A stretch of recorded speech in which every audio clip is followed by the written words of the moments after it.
How many of us here have younger siblings that maybe when you were younger just stayed in your business constantly? Anybody ever experienced that? Absolutely. I never had younger siblings. I was an only child. I got a stepsister and stepbrother that came along later in life. But I had there was a group of friends. My mom's best friend, her kids, and I were best friends and growing up and everything. So we had a couple of them. But here's the thing: I was that younger one that was in their business all the time. Used to drive them nuts. But for us older folks that remember life without cell phones, you had siblings and people that would, if you were on the phone, maybe talking to your boyfriend or even to a friend or whatever, they were always wanting to pick up the other phone in the house and listen in, some of them were really good. You wouldn't even hear the click when they did it. And then others of them, they weren't very good, and you would hear it, and next thing you know, there's a screaming match across the house. Hang up the phone, I'm on the phone, stop snooping, all that stuff.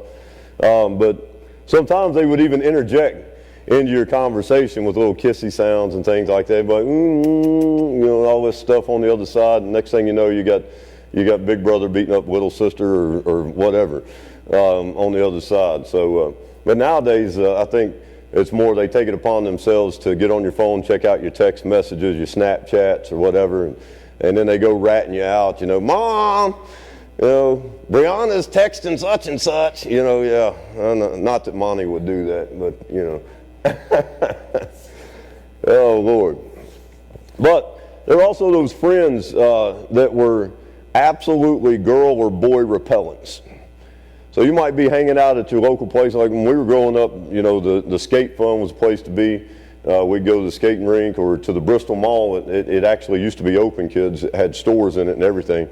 And we would go hang out there and you'd be trying to be that cool guy and you're trying to hook up with this girl that you had your eye on all this time. And then here comes that friend of yours that's just absolutely a repellent for any boy or girl, whatever it is. And I mean, they're your friend, but nonetheless, they come over and they're like, man, you're hanging out and trying to hook up, and here they come, and they just always do or say that thing that runs off that girl that you're trying to talk to, But he was your friend, so you didn't want to be a jerk to him or whatever. But at the same time, you're like, man, please just go away. If you can't think of who that dude was, it was probably you. Okay, you were probably that annoying friend that was running off all the girls, and when your other friends were trying to pick up. But anyway, and then of course there's always your parents and your grandparents. They always seem to embarrass you to pieces at just the right time. Mom's always wanting to hug you, peck you on the cheek and all that stuff. Maybe say "Mama hold you" or something like that to you. But Dad's always making some stupid dad joke. And grandparents, just loving you and being old-fashioned, but they don't, as we get older, and as I get older, I work in a middle school now, so I get older and I look around, I'm like, I just don't get the stuff that they're doing, and the stuff that I'm doing seems stupid to them. I don't need you agreeing with that, son. So, all right, so, but anyway, the one thing about all the aforementioned people is this: they all love you, or at least care about you. Every one of them. Otherwise, they wouldn't be there in your life anyway. Your siblings, they might get on your nerves, but you love each other. Your friends or whatever, you care about them. You have a love for your friends or whatever, and obviously your parents and your grandparents love you. But they may always be showing up at the worst possible time or just cramping your style, but most of the time when that happens, it's innocent. It's innocent. It's not anything to do to, to intentionally cause you embarrassment or whatever, except for the siblings. I think they do it on purpose a lot. But unfortunately, that's how we treat Jesus all too often. We treat Jesus like he's cramping our style. He's showing up at all the wrong times. That's the way we treat him. So, I ask you to turn to the book of Luke, chapter 8. I'm going to start reading with verse 26. So, we'll be at Luke chapter 8, verse 26. Found your place, say God is good. Found your place, say God is good. All the time. God is good. Amen. Listen, we should say that with enthusiasm and excitement every time we say it. Because it don't take but this right here in the mornings. All you got to do is like this, open your eyes and look around. You're like, yep, God's good. Amen. All right, God's good. All right, Luke chapter 8, verse 26. Then they sailed to the country of the Gadarenes, which is opposite Galilee. And when he stepped out onto the land, there met him a certain man from the city who had demons for a long time. And he wore no clothes, nor did he live in a house, but in the tombs. When he saw Jesus, he cried out, fell down before him, and with a loud voice said, "What have I to do with you, Jesus, Son of the Most High God? I beg you, do not torment me." For he had commanded the unclean spirit to come out of the man, for it had often seized him, and he was kept under guard, bound with chains and shackles, and he broke the bonds and was driven by the demon into the wilderness. Jesus asked him, saying, "What is your name?" And he said, "Legion," because many demons had entered him. And they begged him that he would not command them to go out into the abyss. Now a herd of many swine was feeding there on the mountain. So they begged him that he would permit them to enter them, and he permitted them. Then the demons went out of the man and entered the swine, and the herd ran violently down the steep place into the lake and drowned. When those who fed them saw what happened, they fled and told it to the city and in the country. Then they went out to see what had happened, and came to Jesus, and found the man from whom the demons had departed, sitting at the feet of Jesus, clothed and in his right mind. I'm going to read that again. Sitting at the feet of Jesus, clothed and in his right mind. What better place to be? And they were afraid. They also, who had seen it, told them by what means he who had been demon-possessed was healed. Then the whole multitude of the surrounding region of the Gadarenes asked him to depart from them, for they were seized with great fear, and he got into the boat and returned. All right, so we're going to cover a couple different aspects here, okay, before we get to our focus this morning. But we'll start the passage off with the fact that Jesus and the disciples were sailing across the Sea of Galilee, which also referred to the lake, after Jesus had been very busy in Galilee. He'd been doing a great deal of things in Galilee. He had preached, he had taught, he had worked miracles. He was so busy that his mother and his brothers couldn't even get to him. Like they showed up on scene, but they couldn't get to him. And of course the disciples told him they were there, and he said, "Look, these are all my people. You know, these are all my people." Of course, Jesus' understanding and thinking was a whole lot different than ours. I would have moved anybody out of the way for my mama to come through there, whatever. I don't have brothers, so I won't say I've moved anything for them, but for my mom, I would have. But I wasn't on the same mission that Jesus was on, and I wasn't the Son of God directly, okay? So my understanding and his understanding are different, but nonetheless, he was so busy and so crowded that his own family could not get to him. So he had obviously a lot going on. And then, if that weren't enough, during their boat trip, okay, a storm came upon them. He's down there trying to rest, get a little sleep, and here come the disciples, and Master, we're going to perish. So he comes out and he tells the wind, cut it out, the rain, stop, okay? So now they're freaked out a little bit. They're like, "Oh, man, what manner of man is this that speaks and even the wind listens to him?" These are the dudes that's been following him around all this time, and they still don't get it. And they're like, man, now they're a little bit afraid. But it's all good. So he'd been through all this. He's wore out, I'm sure. You got to understand that while Christ was God, he came here, he was fully man and fully God. So his body would get tired just like yours or my body gets tired. So he was tired. So after all that, he was definitely ready to hit the shore on the other side and relax. No doubt he needed some rest. But we know, no sooner than he stepped off that boat, he's approached by a possessed man. Listen, we may not understand it or may not even realize it, but I can guarantee you at some point or another you've been approached by a possessed person. Somebody who is full of wickedness, because there are demons that have touched their life some way or another. You're like, I don't like that kind of talk. Well, if you read the Bible, it's in there. Okay? It's in there. I told you, we preach it out of there. It ain't nothing I'm making up. This ain't something scientific or horror movie or whatever. The demonic realm is a real place. The spiritual realm is a real place. Thank God that God has his angels that are more powerful than we are that can help us fight those battles. He was tired, and he's approached immediately by a possessed man full of demons. And this is all just a prelude into our point, okay? But let's take a minute and look at this possessed guy, okay? Now, if you go back into Matthew and Mark, it refers to 2 possessed men.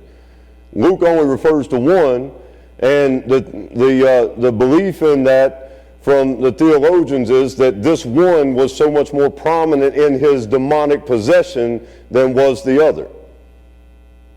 So that's why the focus in Luke is on this one, okay? So that's another thing people, Bible critics like to say, oh, it's another contradictory. No, it's not. You know, don't buy into their junk. All right? So here's the thing. You know, how many of us realize that, though, on this demons thing? So many of us want to act like, no, it's not real. It's very real. There is a great spiritual battle that takes place every single day right before our eyes, and we don't even realize it. There are things that are simply unexplainable, and we say, I don't understand why this can't be taken care of or why this can't be overcome. Because it's not of this world. We see it only through carnal eyes. But all you've got to do is get into this word a little bit, and you will grasp an understanding of the fact that it goes far beyond what we actually see. Every time we see somebody suffer from a great depression, or someone who commits suicide, or uses drugs and alcohol, there are demons present in that. You don't have any proof of that. Yes, I do. Yes, I do.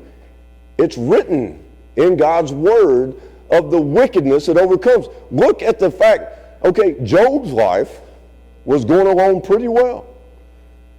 Pretty well. And look, I want God to be proud of me, but I don't want him to be as proud of me as he was of Job. Because I don't want him to be like, hey, Satan, go down there and check out my dude, Pastor Mike. No. No, I'm just playing.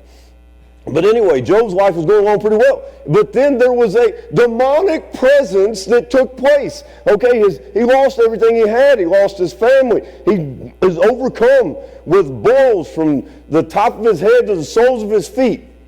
His own people, friends, so-called, want to sit and tell him all the things. This is happening because of the wrong that you've done. You cannot tell me that there was not a demonic presence there, only because the Bible tells us that Satan himself was involved in that one.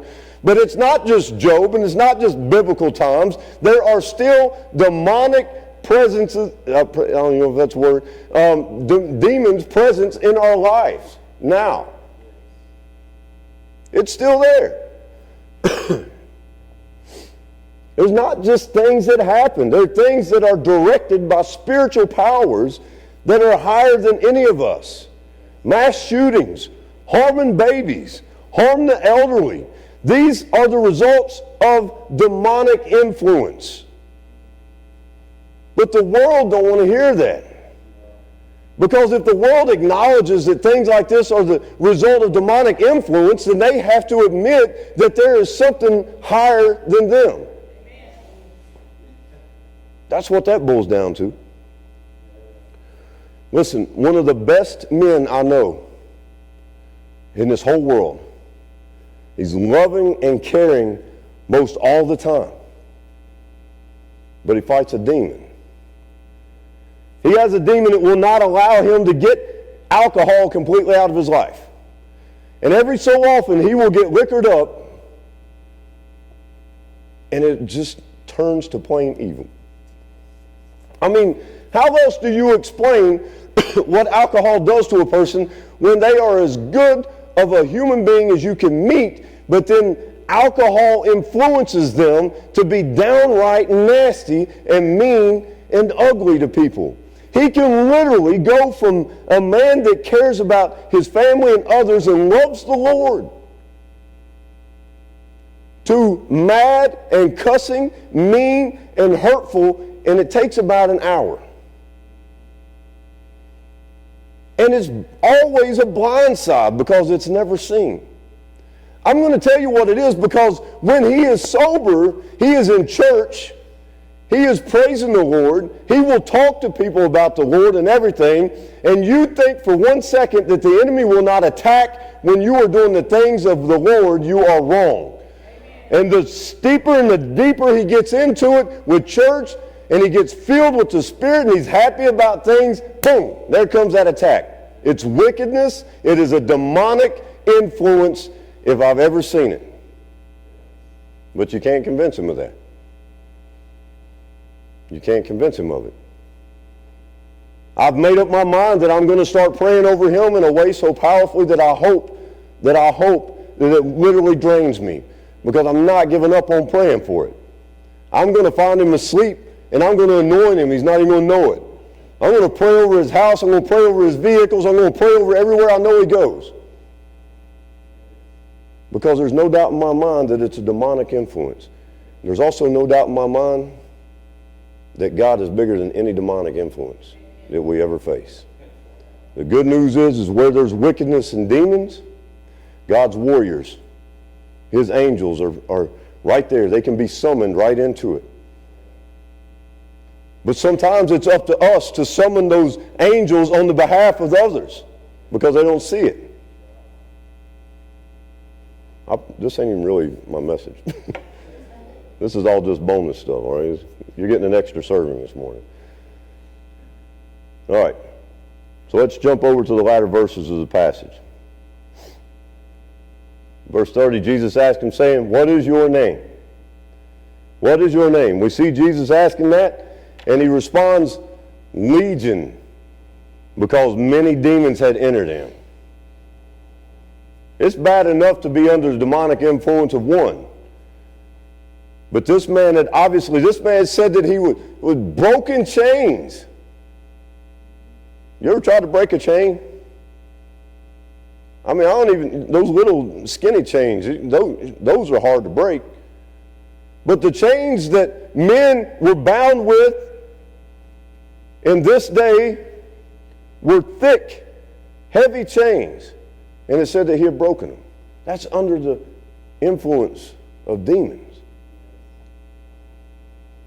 A legion was a battery back then of about 6,000 soldiers.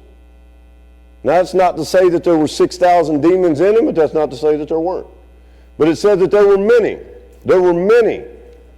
So he was being influenced in the most wicked of ways that you can imagine. The man would run through the streets with no clothes on. He slept in the tombs. He had not been home in who knows how long because he couldn't live in a civilized manner. He was so overcome with wickedness. That's not to say that there wasn't a cure, as we know that there was. So these demons get all worked up when they see Jesus. They get all worked up, right? They knew that he was about to evict them, and they didn't like it, and they begged him not to send them to the abyss. Now, the abyss is not what we saw that movie a few years ago about the abyss way down deep in the sea or whatever, okay? It was not. We'll talk about the abyss in just a minute. But here's the thing. Before we look at the next part, though, I want to notice this. In verse 28. In verse 28 says, "When he saw Jesus, he cried out, fell down before him, and with a loud voice said, 'What have I to do with you, Jesus, Son of the Most High God? I beg you, do not torment me.'" So it was believed in this time that if you acknowledged someone by their name and their position, you had authority over them, or you had power over them. So I believe in this, that was what the demon was trying to do, is listen, I know who you are. I'm acknowledging you, so you have no authority over me. That's just the way it seems that he's coming across on that. He's calling him, not only did he say Jesus, well, he says, Son of the Most High God.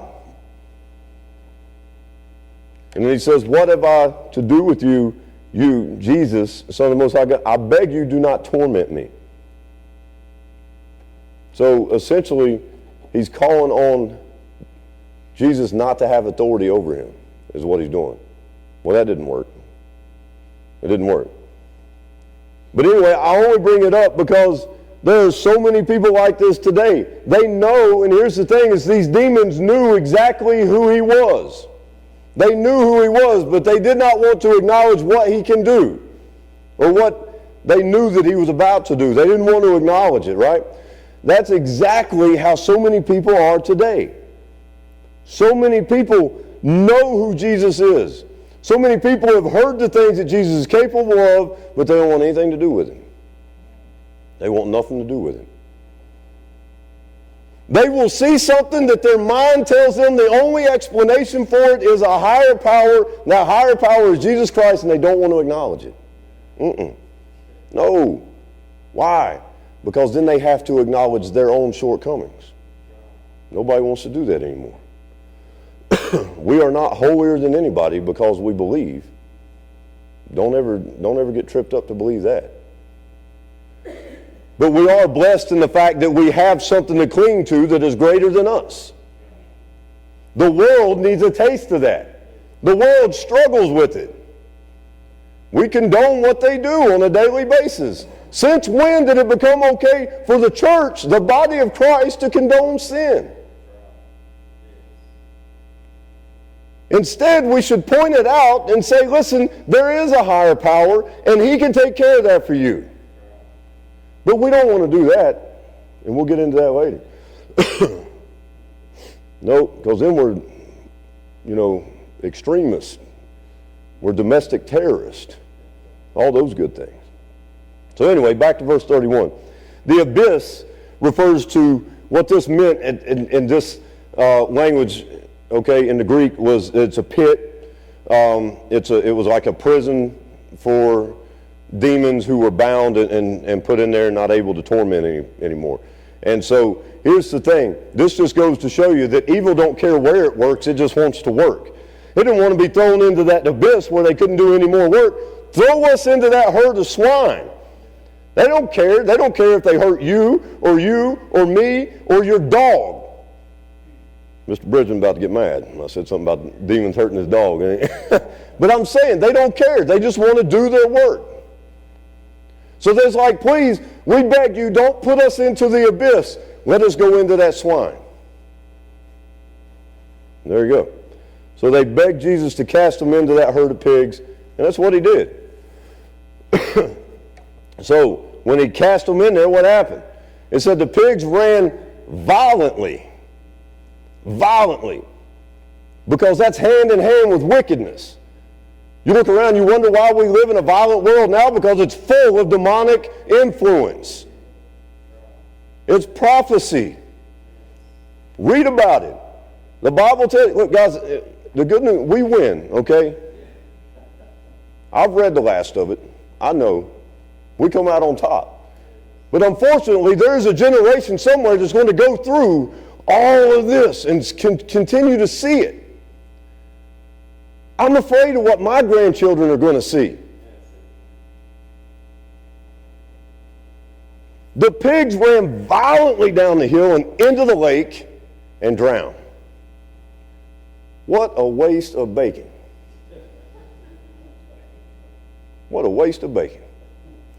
But anyway. So, the herdsmen saw this and they ran down and told everybody what happened.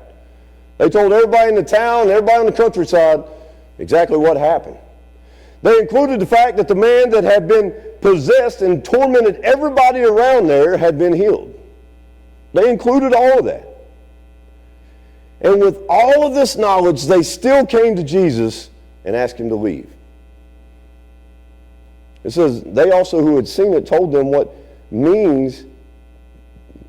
what means he who had been demon possessed was healed. Then the whole multitude of the surrounding region of the Gadarenes asked him to depart from them, for they were seized with great fear. They were seized with great fear.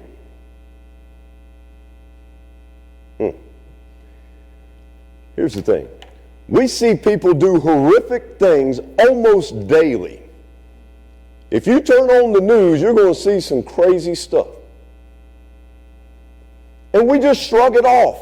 Like, well, there it is again. I can remember 5, 6 years ago, I guess, there was a man in Florida who literally tried to eat another man on the street. Y'all remember that? Right on the street. Had him attacking him, was biting him, eating his flesh. That had a shock factor of about 1 hour. And everybody was just ready to move on to the next story. What? Man, that should still be eating at us right now. I see that and I think about that and I'm like, what in the world would possess somebody to do that? Oh, a demon. Everybody talked about he was under the influence of this, that, or the other, his bath salts, and it was all this. You realize what he tested positive for, right? THC, marijuana. I've dealt with a lot of people on marijuana. Ain't ever seen one of them trying to eat somebody. That was straight up demonic influence right there. No way that the secular news is going to acknowledge that. No, they wanted to somewhat make it in comparison to The Walking Dead. Are you serious? The Walking Dead may be, next to SpongeBob, the dumbest show that I could ever imagine. And I know there's people here that watch it, or whatever. I'm not calling you dumb. I'm just saying the show is dumb. I don't know why you would want to watch that. But anyway. All right. But anyway, we shrug that off. But here's the thing. Then we'll see Jesus change a life, or we'll see some sort of miraculous event that takes place, and we get freaked out by that. This plane was going to crash, and then all of a sudden something happened that it straightened out, and we're like, oh my gosh, how did that happen? Anyway, did you hear about this dude that was trying to eat this other guy? You know, I mean, that's just the way it is, you know? It blows me away. But that's one reason that people resist God so much today, because they're afraid of what kind of impact He's going to have on their life. That's what it boils down to.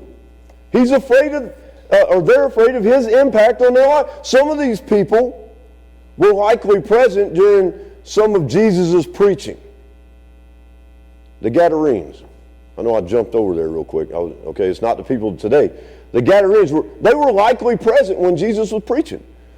It was not uncommon for people to come into Galilee to do trading and stuff. They would sail their boat across there and do their trades, and they would come back. So there's a good chance that they heard some of His teachings and His preachings and probably even enjoyed what they were hearing. Good chance of it. But when it came to Him actually being present in their lives, they didn't want anything to do with that. They didn't want anything to do with that. Guess what? It's no different today. It is absolutely no different today. So many folks like to come to church and hear the awesome things of Christ. They like to hear it preached. They like to hear it taught. They like to see baptisms. They like to see people give their life to Jesus Christ as their Lord and Savior. They like to know that the blood has washed everything clean. They like to know all that. They want to hear it. Feed it to me, preacher. Let me hear every word of it. However, they don't actually want Him involved in their life. No. You can't be involved in my life, Jesus, because you cramp my style. You cramp my style. It's not cool for me to hang out at the bar. If I'm wearing my Jesus shirt, if you wear a CenterPointe Church shirt in the bar, I'm going to come take it off of you. Plain and simple. I'm going to come take it off of you. And don't be trying, I've got to minister to sinners no matter where they are. Liar. That's what that is. Okay? That's somebody making an excuse. Well, I don't like you calling me a liar. I didn't. The Bible did. You know if you're lying or not. But anyway, it's no different today than it was then. We don't want Christ actually present in our life, because then we have to start feeling things. We don't want to feel his convictions when we get undercharged for something and we just don't mention it. Oh, look, that was supposed to be $35. They only charged me $28.99. My lucky day. No, you go back and you say, excuse me, I think you've made a mistake. I think you've made a mistake. I owe you more money. Now, if at that point they look at that and say, it's our mistake, it's okay, then you've been blessed at that point. You've been blessed for your honesty. Man, don't take it upon yourself to take that blessing without being honest about it. Karma's a real thing. It's just got a different name. Okay? You got to be careful with stuff like it. But besides that, how are you reflecting the image of Christ if you're willing to take something like that and run with it? Oh, I beat that person out. No, you didn't. No, you didn't. You're not going to win in the long run. That's just, guys, it takes about that much. It takes about that much, okay, to lie about something or to walk away from something like that.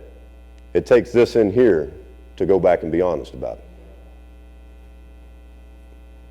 We don't want him present in our lives when we look upon that man or woman in lust. We don't want him there then, because then conviction comes in. We don't like that. We just want to keep him at the church. We just want him to stay here. Or when we get finished here, we want to shut it and know he's in here like a genie in a bottle. He is not a genie in a bottle.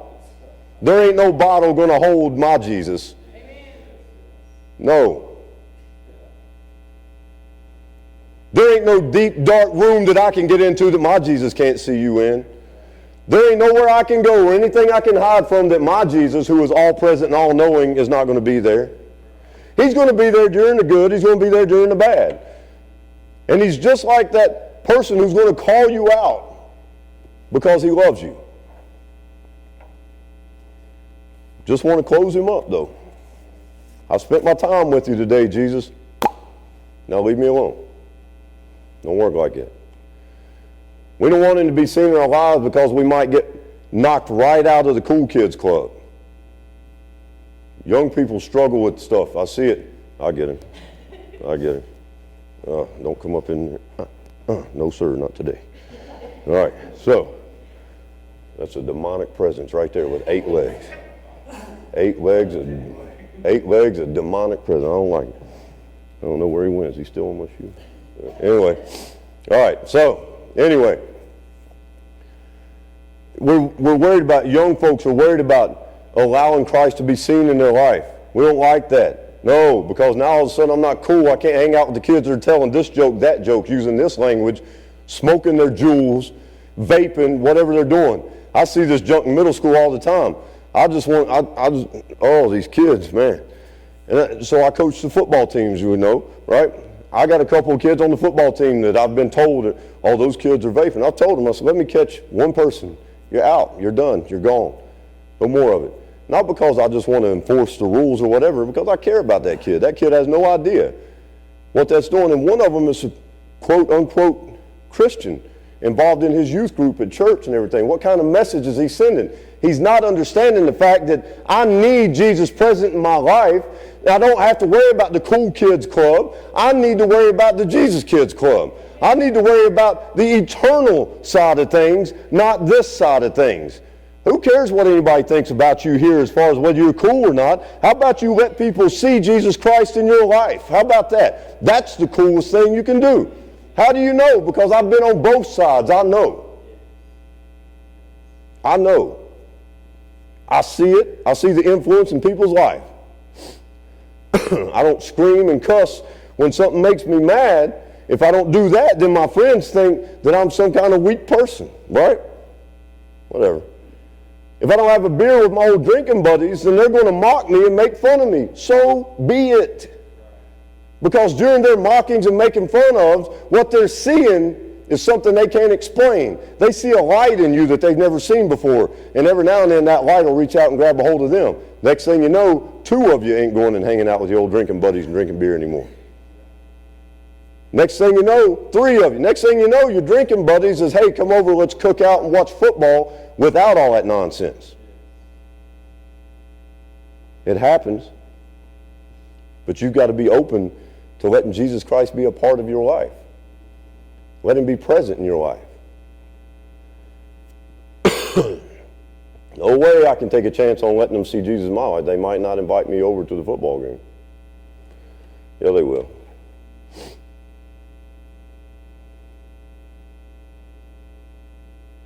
Don't make the mistake